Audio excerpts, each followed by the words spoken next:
Son las 8 horas con 18 minutos. Damos la bienvenida a la doctora Catalina Mendoza, académica, experta en género y desarrollo. Doctora Mendoza, bienvenida, lamentablemente para tratar otro tema sumamente doloroso y ofensivo para nuestra sociedad. Iniciaríamos este diálogo preguntándole si se configura un posible feminicidio con negligencia del Estado en este asesinato de Abigail Suplihuicha.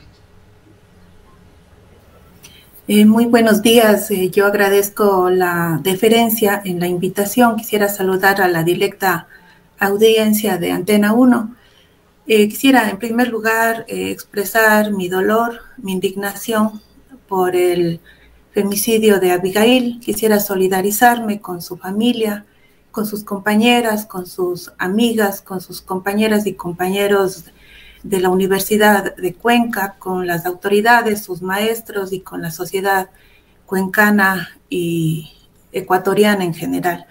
Efectivamente, el protocolo latinoamericano para la investigación de femicidios plantea que el femicidio es una muerte violenta de mujeres por razones de género, ya sea que tenga lugar, ¿no es cierto?, dentro de la familia, la unidad doméstica o en cualquier otra relación interpersonal o en la comunidad, por parte de cualquier persona, pero también cuando es perpetrada o tolerada por el Estado y sus agentes, ¿no es cierto?, tanto por acción o por omisión. Por eso es que se habla de al menos dos tipos de femicidios, ¿no? Los femicidios directos y los indirectos, ¿no? Los femicidios directos, aquellas muertes violentas de mujeres, ¿no es cierto?, a partir de la violencia misógina que se inflige en contra de ellas, pero también, bueno, en este caso, ¿no es cierto?, identificando un perpetrador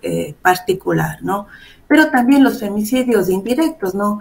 Aquellos que implican, por ejemplo, la muerte de las mujeres por abortos inseguros, la mortalidad materna, etcétera, pero también cuando hay inacción de los agentes estatales, cuando hay inacción del Estado, ¿no?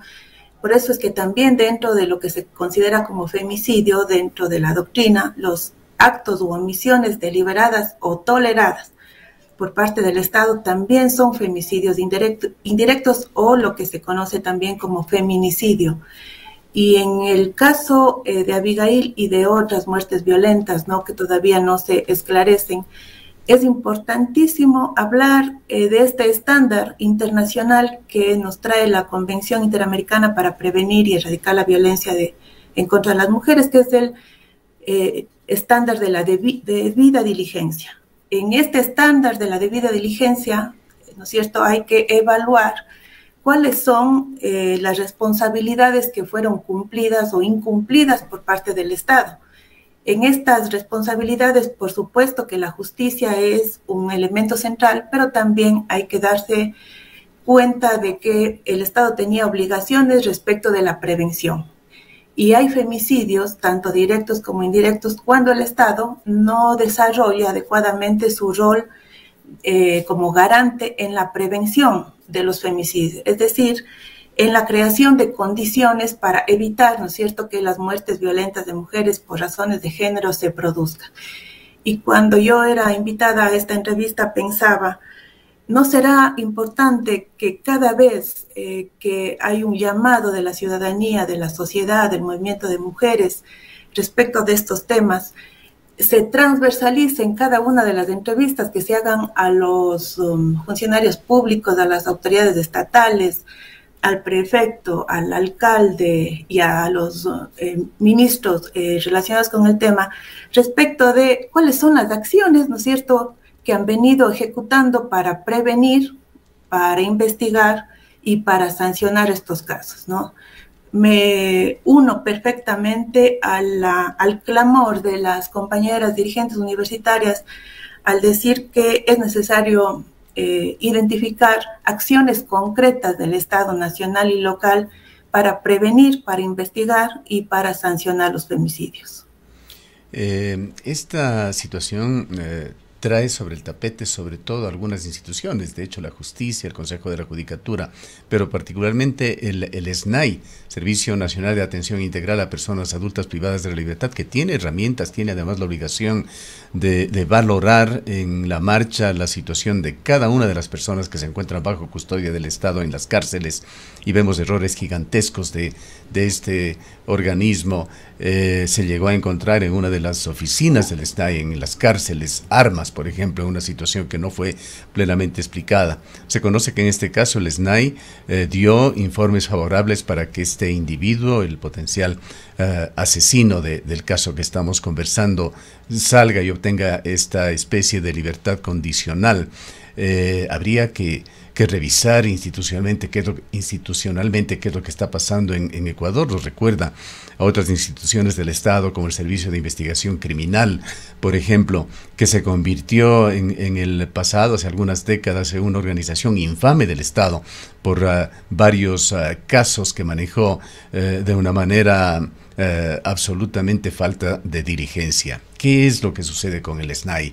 ¿Qué reacciones debería haber desde el Estado ecuatoriano, más aún cuando estamos en una coyuntura de cambio? Yo quisiera recordar la entrevista que se le hizo a Jorge Núñez en este mismo medio de comunicación, cuando se le preguntaba justamente sobre la situación carcelaria en el país. Cuando se le preguntaba si había una situación de pérdida de control estatal respecto de la política de rehabilitación social, el antropólogo Jorge Núñez, experto en la temática, decía: no es que existe una pérdida de control estatal, existe más bien la entrega por parte del Estado del control de las cárceles, ¿no es cierto?, a grupos delincuenciales. Junto a la ineficacia del SNAI, a mí me gustaría destacar también lo que escuchaba en la entrevista el día de ayer al señor decano de la Facultad de Filosofía, quien con conocimiento de causa señalaba las precarias condiciones que tiene la Administración de Justicia para investigar, ¿no?, con la debida diligencia este tipo de casos, ¿no? Nos hablaba de la limitación que existe para obtener la prueba a través de las cámaras que están instaladas en la ciudad. Nos hablaba también de la lentitud en las investigaciones. Todos esos elementos dan cuenta, ¿no es cierto?, de que el Estado ecuatoriano, a través de la Administración de Justicia y de otras entidades, está incumpliendo este deber de debida diligencia. Se incumple este deber de debida diligencia cuando no se inician a tiempo las investigaciones, o cuando, habiéndose iniciado, son lentas, o cuando los funcionarios públicos no cumplen su rol, ¿no es cierto?, de prevención o crear las condiciones para evitar que hechos de esta naturaleza se repitan. Incumple su deber de debida diligencia cuando no se acoge adecuadamente la petición y el apoyo y el ofrecimiento que hacen las familias de las víctimas para aportar en las investigaciones, o cuando se trabaja con estereotipos de género, ¿no? Todos estos elementos van configurando una situación de precariedad en el acceso de las mujeres a una vida libre de violencia y a un procedimiento especial y expedito para la investigación y sanción de la violencia cuando la violencia se ha perpetrado. Junto a ello, a mí me gustaría indicar, yo lo venía pensando para la entrevista, ¿no?, que hay también otras responsabilidades que deben sumarse a la de la Administración de Justicia. Por ejemplo, hay víctimas que están en mayor situación de vulnerabilidad porque han perdido, ¿no es cierto?, los lazos, las redes de apoyo. Aquellas migrantes, aquellas en situación de pobreza, entre otros factores, ¿no? Yo me pregunto, ¿cuánto dinero está destinando el Estado ecuatoriano, por ejemplo, para ubicar en las terminales terrestres información para que todas las personas que acuden a las terminales terrestres sepan a dónde denunciar, a dónde pedir ayuda, qué hacer cuando se sienten o están siendo, ¿no es cierto?, desarticulados de sus redes de apoyo primarias, ¿no?, como sucedió en este caso? Me me arriesgo a decir que no existe un solo centavo invertido por el Estado ecuatoriano, por ejemplo, para generar una campaña global para que las terminales terrestres se conviertan, ¿no es cierto?, en espacios de información, de entrega de información. ¿Cuánto está invirtiendo el gobierno local, por ejemplo, para informar a la ciudadanía dónde están ubicadas las juntas cantonales de protección de derechos, ¿no? Me permito hacer esta recomendación a nuestro alcalde y a los funcionarios y funcionarias que actualmente dirigen el municipio de Cuenca. No puede ser posible que las juntas cantonales de protección de derechos sorteen los casos que llegan a su conocimiento de acuerdo al balance de los casos que llegan a su conocimiento. Deberían más bien ser conocidos los casos de acuerdo a la ubicación geográfica, ¿no es cierto?, de acuerdo al lugar donde habita la víctima. Pero lo que vemos es que las usuarias, los usuarios de las juntas cantonales están recorriendo cada una de las juntas para averiguar dónde cayó, entre comillas, el caso presentado, ¿no? Son deficiencias, son falencias que pueden y de hecho deben ser corregidas. Quisiera agregar un elemento más. En el año 2008, cuando en ese entonces trabajábamos en el Consejo Cantonal de la Niñez y Adolescencia de Cuenca, se aprobó el Plan Cantonal a favor de la niñez y adolescencia 2008-2020.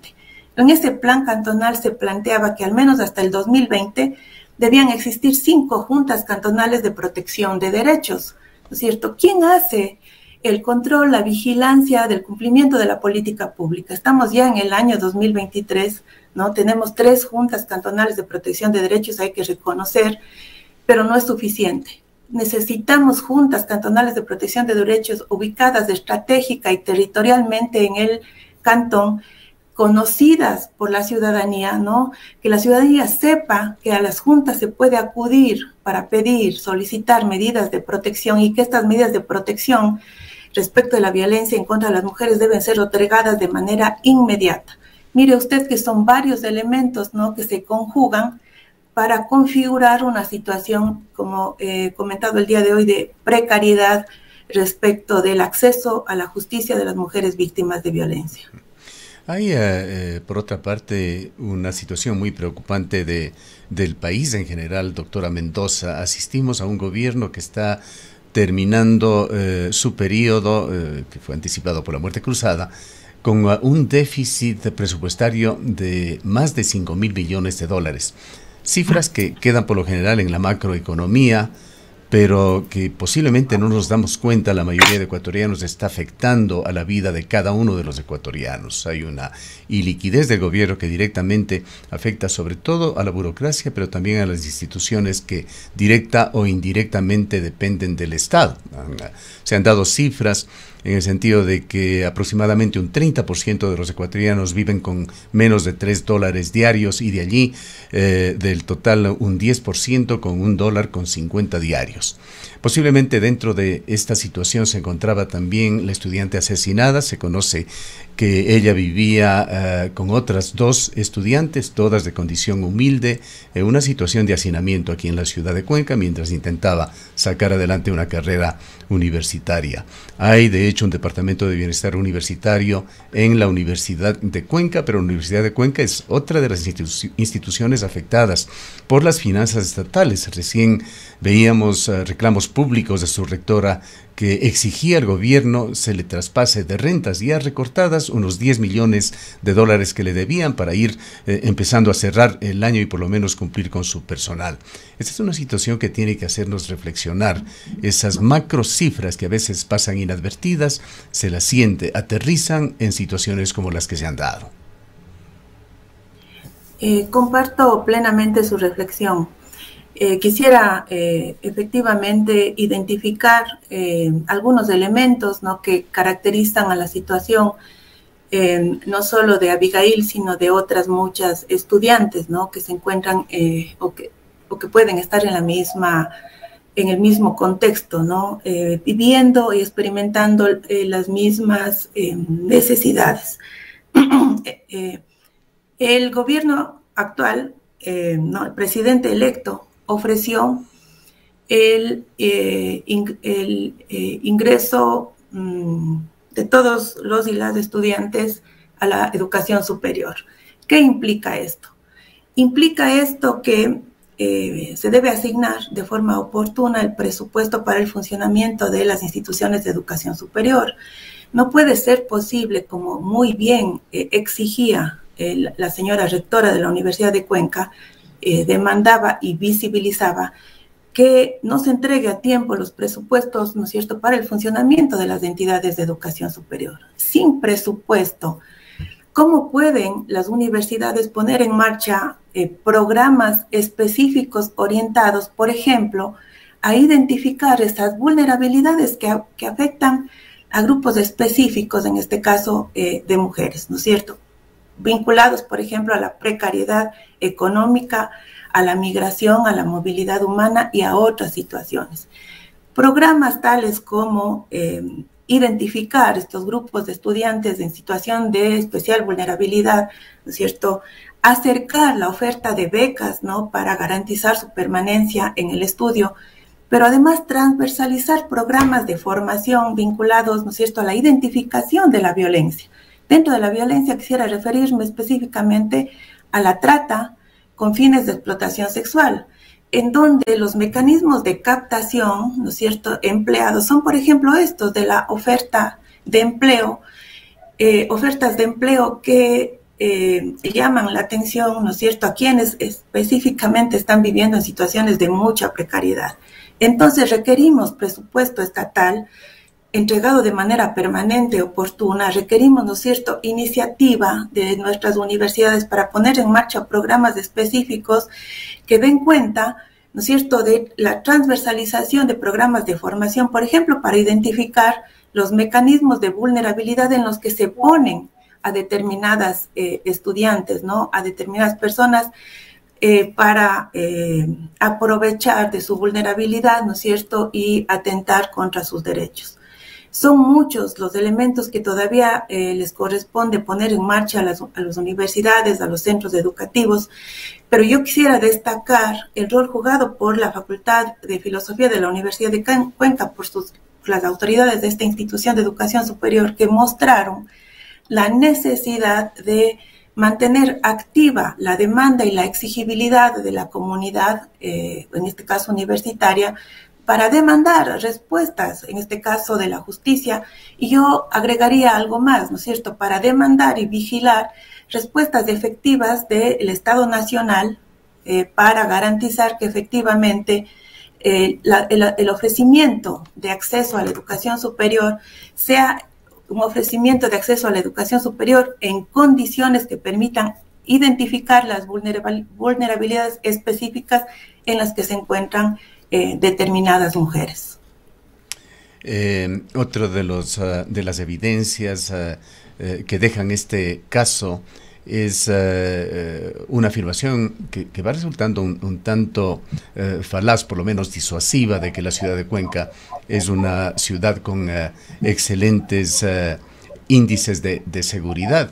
En la conversación que manteníamos ayer con Fernando Ortiz, el decano de la Facultad de Filosofía, nos señalaba que hay 40 desaparecidos en la ciudad de Cuenca, casos sin resolver, algunos tan antiguos como el de Ivonne Casar, que involucra también a una mujer. El fiscal a cargo señalaba que hay 16 desapariciones en este año. Me parece que la dirigente de la Universidad de Educación, en el reportaje que acabamos de transmitir, habla de 250 mujeres desaparecidas a nivel del país. Son cifras estremecedoras que no dan cuenta precisamente de una situación de seguridad a nivel del país, por supuesto, y a nivel local también. Bueno, ya desde hace algunos años, ¿no es cierto?, con los datos que nos proporciona el INEC, más bien sabemos que la provincia de la Suay es una de las provincias con mayor índice de violencia, si lo comparamos a otros en el país. Más bien, desde hace algunos años se ha identificado la necesidad de investigar por qué la provincia de la Suay da cuenta de estos índices, ¿no? Para que ocurran femicidios, para que se produzcan muertes violentas, desapariciones, etcétera, quiere decir que existe un contexto favorable, ¿no es cierto?, a la violencia de género. Y es necesario reconocer que ese contexto, ¿no es cierto?, social, cultural e institucional tiene que ser modificado. Para que existan femicidios debe haber un contexto favorable a la existencia de esos femicidios, porque toda muerte de una mujer es una muerte prevenible. Si no se están previniendo las muertes violentas de las mujeres es porque o la sociedad, la cultura, está tolerando la violencia de género, o porque las autoridades, los funcionarios, los garantes, ¿no es cierto?, están omitiendo su deber de apoyo y protección. Yo escuché atentamente la entrevista del señor decano de la Facultad de Filosofía, ¿no es cierto?, y él decía con conocimiento de causa, por haber participado directamente con parte de la universidad en la exigibilidad de las investigaciones de Abigail, y escuchaba con preocupación, ¿no es cierto?, la debilidad de las instituciones públicas y de las condiciones para garantizar un acceso eficiente, expedito, ¿no es cierto?, a la justicia por parte, en este caso, de los familiares de Abigail. Eso no puede seguir ocurriendo.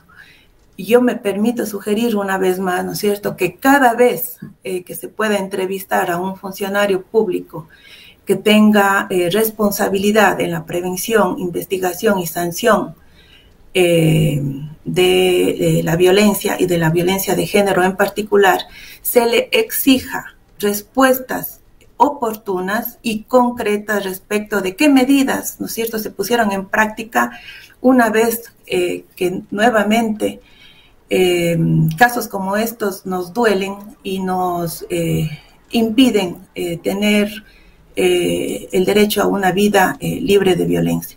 Así como hace algunos años, en cada una de las entrevistas que se hacían, nos preguntaban a cualquiera que éramos invitados a conversar si estábamos o no de acuerdo con la minería en el cantón. De la misma manera, necesitamos transversalizar el compromiso por la equidad de género y por la prevención y erradicación de la violencia. No puede volverse a tolerar, ¿no es cierto?, que nos hablen de las deficiencias del aparato gubernamental y de la justicia en particular para investigar casos como estos. Para finalizar, doctora Mendoza, quisiera preguntarle a usted cuál debe ser la reacción como sociedad que debería generarse por este caso, y también en esta parte final conocer cómo las instituciones que se han ido generando en esta urbe para tratar de intervenir positivamente en estos temas, como la Mesa Cantonal para la Erradicación de la Violencia a la Mujer, cómo viene actuando. Recordamos que hace aproximadamente un año se declaró en emergencia esta Mesa Cantonal con la obligación de sesionar permanentemente, que se materializaba en reuniones, me parece que el miércoles de cada semana. Yo me permitiría indicar concretamente algunos aspectos que se me vienen a la mente a partir de este nuevo caso que enluta a nuestra ciudad y a nuestro país. Por ejemplo, en el año 2018, la Ley Orgánica Integral para Prevenir y Erradicar la Violencia contra las Mujeres entregó la competencia a las Juntas Cantonales de Protección de Derechos para conocer y otorgar medidas administrativas inmediatas de protección a aquellas víctimas que las solicitaban y que estaban, ¿no es cierto?, en una situación de violencia de género. La actuación de las Juntas Cantonales de Protección de Derechos debe ser cualificada, debe ser tecnificada. Las Juntas Cantonales de Protección de Derechos deben tener condiciones óptimas para garantizar el acceso de las mujeres víctimas de violencia, ¿no es cierto?, a estas solicitudes de medidas administrativas inmediatas de protección. Esta es una medida concreta respecto de la cual el alcalde, la compañera coordinadora general de Desarrollo Social, nuestra compañera feminista Mary Cabrera, la Mesa de Erradicación de la Violencia de Género, me refiero a las autoridades que participan en ella, ¿no es cierto?, y las instancias del gobierno local deben dar cuenta, ¿no es cierto? Juntas Cantonales de Protección de Derechos en óptimas condiciones para garantizar que los términos que tienen para entregar medidas de protección se cumplan. que la ciudadanía, que las víctimas no estén recorriendo las juntas cantonales para saber en cuál de las juntas cayó sorteado su proceso, que no estén esperando, ¿no es cierto?, tiempos que pueden poner en riesgo, ¿no es cierto?, su derecho a una vida libre de violencia. Ese es un primer elemento que se debería tomar en cuenta. Un segundo elemento que acabé yo de comentar en esta entrevista: ¿cómo hacemos que la terminal terrestre, por ejemplo, brinde información precisa para la ciudadanía en general y las víctimas de violencia en particular sobre mecanismos de acceso a la justicia? ¿Cómo acceder a estos mecanismos? Los números apropiados para comunicarse con las autoridades, en dónde se puede solicitar apoyo, etcétera, ¿no es cierto? Y, por ejemplo, otros organismos que tienen directa intervención en la prevención de la violencia, la implementación de programas que transversalicen la entrega de información, el acompañamiento, todo lo que significa el cuidado comunitario, ¿no es cierto?, para garantizar la protección a las víctimas, la alerta temprana de situaciones de violencia, y cada organismo cumpliendo su rol de apoyo y protección en el marco de las competencias que le encarga la ley. Toda muerte de una mujer es prevenible. Cuando se produce una muerte violenta como esta, lo que le ha fallado es el Estado ecuatoriano a las mujeres en general. Bien. Le agradecemos mucho por habernos acompañado en esta mañana, doctora Mendoza. Muchísimas gracias, honrada por la invitación. La doctora Catalina Mendoza es académica experta en género y desarrollo. Son las 8:44 minutos.